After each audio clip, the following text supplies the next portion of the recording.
if we can just linger on the center embedding thing, that's hard for LLMs to produce, and that seems really impressive because that's hard for humans to produce.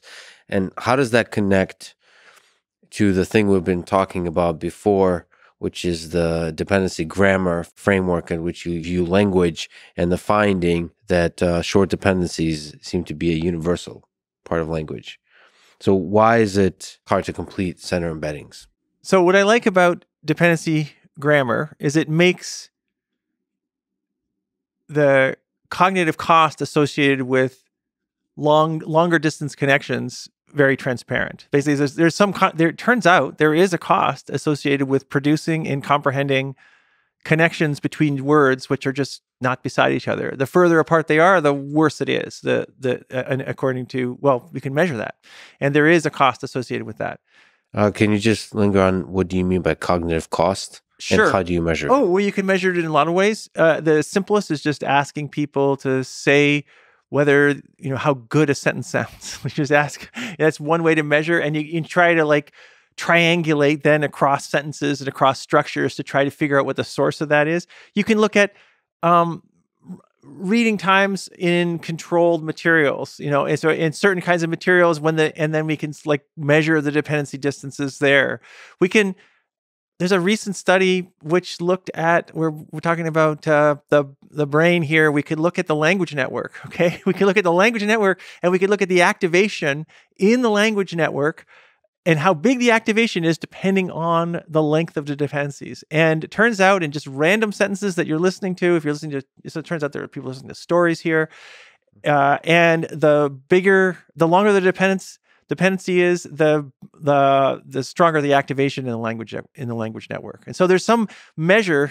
There's a bunch of different measures we could do. That's a kind of a neat measure, actually, of actual activation in the brain. So that you can somehow, in different ways, convert it to a number. I wonder if there's a beautiful equation connecting cognitive cost and length of dependency. Mm-hmm. E equals MC squared kind of thing. Yeah, it's complicated, but probably it's doable. I would guess it's doable. I tried to do that a while ago, and I was reasonably successful, but for some reason I stopped working on that. I agree with you that it would be nice to figure out. So there's some way to figure out the cost. I mean, it's complicated. Another issue you raised before was how do you measure distance? Is it words? And it probably isn't. Is the part of the problem is that some words matter more than others, and probably meaning nouns might matter depending, and then it maybe depends on which kind of noun. Is it a noun we've already introduced or a noun that's already been mentioned? Is it a pronoun versus a name? Like all these things probably matter. So probably the simplest thing to do is just let's forget about all that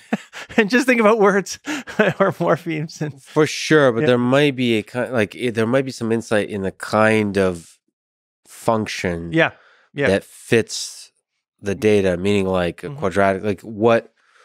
I think it's an exponential. So we think it's probably an exponential such that the longer the distance, the less it matters. And so then it's the sum of those that was our best guess a while ago. So that if you've got a bunch of dependencies, if you've got a bunch of them that are being connected at some point, that's at the ends of those, the cost is some exponential function of those is my guess. But because the reason it's probably an exponential is it's not just the distance between two words, because I can make a very, very long subject-verb dependency by adding lots and lots of noun phrases and prepositional phrases, and it doesn't matter too much. It's when you do nested, when I have multiple of these, then things go really bad. It goes south. Probably somehow connected to working memory or something like this. No, that's probably a function of the memory here is the access, is trying to find those earlier things. It's kind of hard to figure out what was referred to earlier. Those are those connections. That's the sort of notion of working, as opposed to a storagey thing, but trying to connect, retrieve those earlier words depending on what was in between. And then we're talking about interference of similar things in between. That's the right theory probably has that kind of notion in it, as an interference of similar. And so I'm dealing with an abstraction over the right theory, which is just, let's count words. It's not right, but it's close.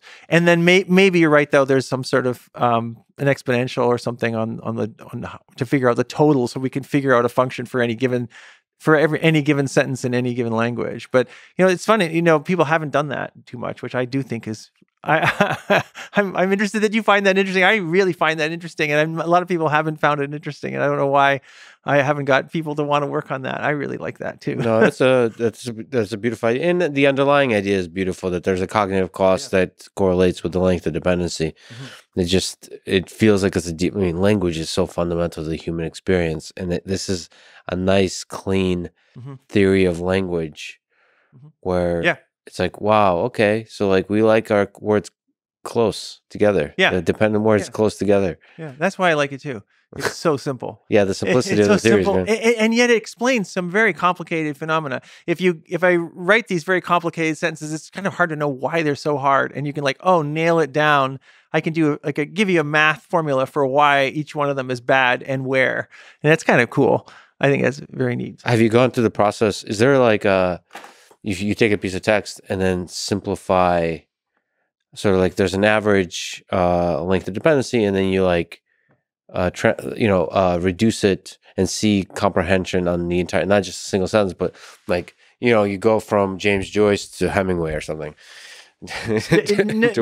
No. A simple answer is no. That does. There's probably things you can do in that kind of direction. That's fun. We might.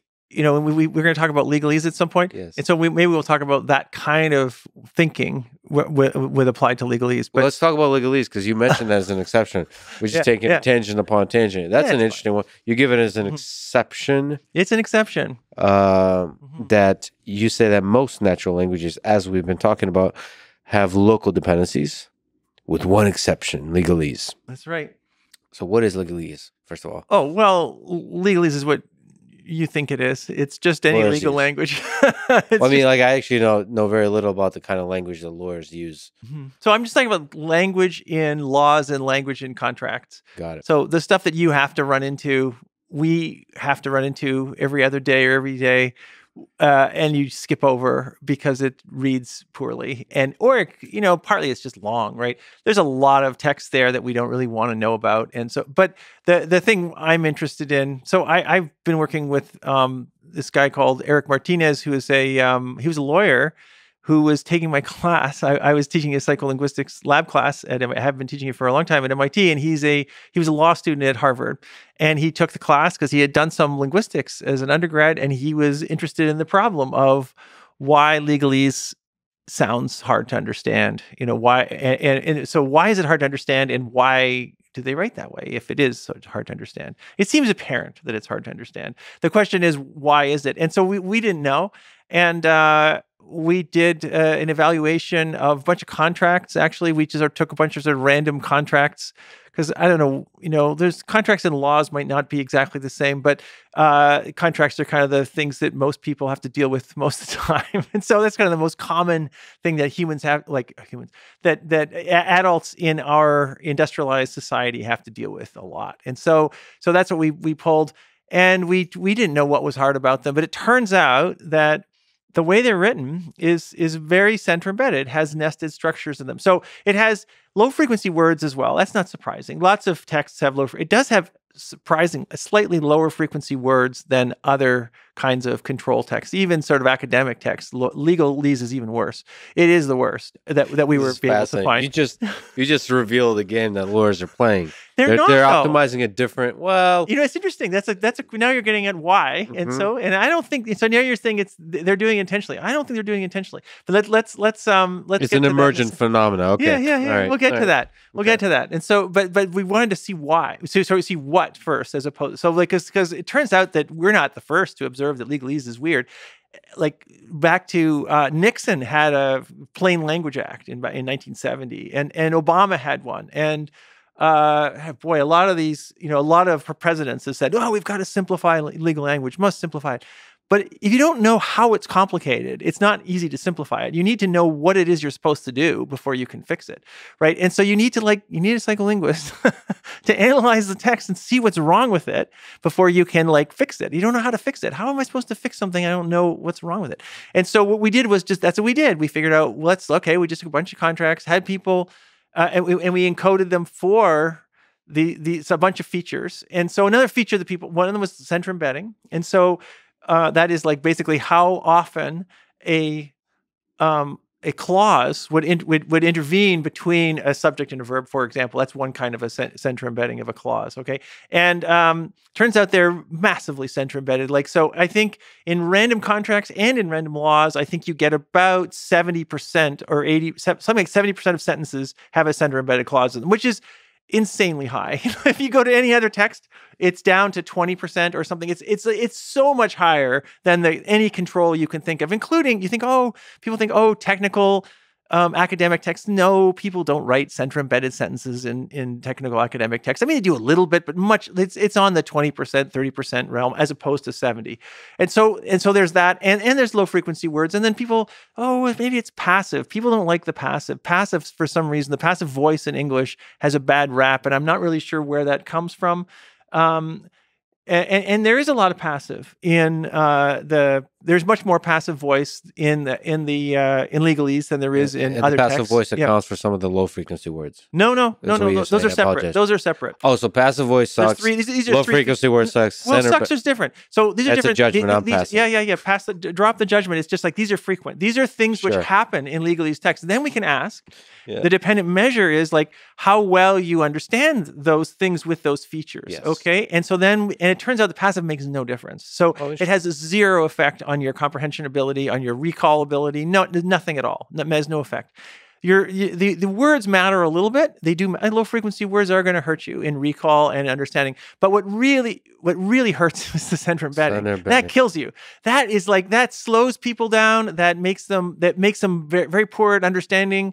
That makes them they can't recall what was said nearly as well. And we did this not only on lay people. We did it on a lot of lay people. We ran it on 100 lawyers. We recruited lawyers from a wide range of sort of different levels of law firms and stuff, and they have the same pattern. So they also, like, when they did this, I did not know what would happen. I thought maybe they could process. They're used to legalese. They could process it just as well as if it was normal. No, they're much better than lay people. So they can much better recall, much better understanding, but they have the same main effects as lay people, exactly the same. So they also much prefer the non-center. So we constructed non-center embedded versions of each of these. Mm-hmm. We constructed versions which have higher frequency words in those places, and we unpassivized. We turned them into active versions. The passive active made no difference. The words made a little difference, and the uncenter embedding makes big differences in all the populations. Uncenter embedding. How hard is that process, by the way? Not very hard. Sorry, dumb question, but how hard is it to detect center embedding? Oh, easy to detect. You're just looking at long dependencies, or is there a real? You can. So there's automatic parsers for English, which are pretty good. And they can detect center embedding. Oh yeah. Very, I guess nesting. Perfectly. Pretty much. So you're not just looking for long dependencies. You're just literally looking for center embed. Yeah, we are in these cases. But long dependencies they're highly correlated. These kinds of this. So like a center embedding is a big bomb you throw inside of a sentence that just blows up that makes super. Yeah. Can I read a sentence for you from these things? I see I can find. I mean, this is just like one of the things this is just typical. My eyes might glaze over in mid sentence. No, I understand that. I mean, legalese is hard. This is the go. It goes, in the event that any payment or benefit by the company, all such payments and benefits, including the payments and benefits under Section 3A hereof, being hereinafter referred to as a total payment, would be subject to the excise tax, then the cash severance payments shall be reduced. So that's something we pulled from a regular text, from a contract. Wow. And the center embedded bit there is just, for some reason, there's a definition. They throw the definition of what payments and benefits are in between the subject and the verb. How about don't do that? Yeah. How about put the definition somewhere else as opposed to in the middle of the sentence? And so that's very, very common, by the way. That's what happens. You just throw your definitions, you use a couple words, and then you define it, and then you continue the sentence. Like, just don't write like that. And you ask, so then we asked lawyers. We thought, maybe lawyers like this. Lawyers don't like this. They don't like this. They don't want to write like this. We asked them to rate materials which are with the same meaning, with uncenter embedded and center embedded, and they much preferred the uncenter embedded versions. On the comprehension, on the reading side. Yeah, well, we asked them, would you hire someone who writes like this or this? We asked them all kinds of questions, and they always preferred the less complicated version, all of them. So I don't even think they want it this way. Yeah, but how did it happen? How did it happen? That's a very good question. And the answer is, I still don't know. But I have some theories. Well, our best theory at the moment is that there's actually some kind of a performative meaning in the center embedding, in the style, which tells you it's legalese. We think that that's the kind of a style which tells you it's legalese. Like it's a reasonable guess. And maybe it's just, so for instance, if you're like, it's like a magic spell. So we kind of call this the magic spell hypothesis. So when you tell someone to put a magic spell on someone, what do you do? People know what a magic spell is, and they do a lot of rhyming. That's kind of what people will tend to do. They'll do rhyming, and they'll do sort of like some kind of poetry kind of thing. Abracadabra type of thing. Exactly, yeah. And maybe there's a syntactic sort of reflex here of a magic spell, which is center embedding. And so that's like, it's trying to like tell you this is something which is true, which is what the goal of law is, right? Is telling you something that we want you to believe as certainly true, right? That's what legal contracts are trying to enforce on you, right? And so maybe that's like a form which has, this is like an very abstract form, center embedding, which has a meaning associated with it. Well, don't you think there's an incentive for lawyers to generate things that are hard to understand? That was one of our working hypotheses. We just couldn't find any evidence of that. No, lawyers also don't understand it. But you're creating space. Why you But I mean, you ask in a communist Soviet Union, the individual members, their self-report is not going to correctly reflect what is broken about the gigantic bureaucracy that then leads to Chernobyl or something like this.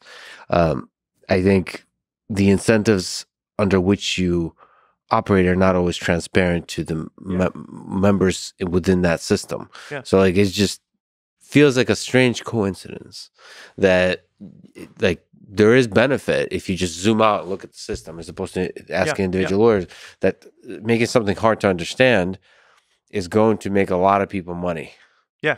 Like you're going to need a lawyer to figure that out, I guess, from the perspective of the individual. But then that could be the performative aspect. It could be as opposed to the incentive driven to be complicated. It could be performative to where we lawyers speak in this sophisticated way and you regular humans don't understand it, so you need to hire a lawyer.